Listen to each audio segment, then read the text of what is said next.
최근 연예인 리쌍이 건물주인 상가에서 임차인이 내쫓기면서 임대가 시끌벅적했습니다. 용역까지 동원되고 임대인과 임차인 모두 피해자라는데 무엇이 문제인지 변재우 기자가 취재했습니다. 서울 신사동 가로수길에 위치한 공사터.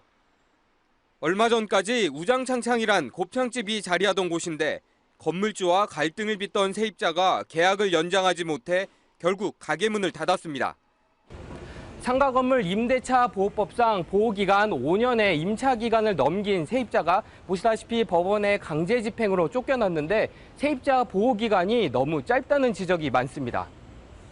5년이라는 기간이 수억 원에 달하는 가게 인테리어 비용과 권리금을 회수하기엔 턱없이 부족하다는 겁니다. 상가 건물 임대차 보호법은 지난 2001년 제정 이후 몇 차례 개정을 거쳐 임차인의 상가 권리금 보호까지 이끌어냈지만 여전히 사각지대가 존재하고 있습니다. 최근 국회에서도 기간 제한 없는 계약갱신과 월세 인상 상한선 제한 등의 개정안이 잇따라 발의된 상황. 2013년 환산 보증금액을 초과하는 임대차에 대해도 임차인의 계약갱신 요구권을 적용하는 규정을 신설하여 현실을 많이 반영하게 되었는데요. 하지만 임대인의 차임 증액에 대한 제한 규정은 없었습니다. 그렇다 보니 임대인이 차임을 과다하게 증액할 경우 임차인으로서는 현실적으로 영업을 계속하기 어려운 측면이 있습니다.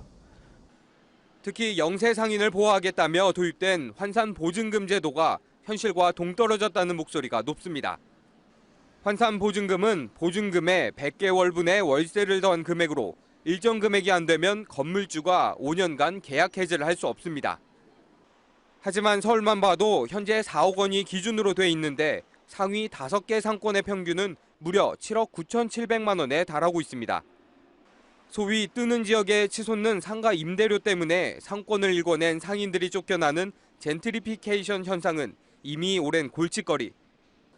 법을 따른 건물주와 억울함을 호소하는 상인이 모두 손가락질 받는 상황 속에서 상가 건물 임대차 보호법을 다시 손봐야 한다는 주장에 힘이 실리고 있습니다. 머니투데이 방송 변재우입니다.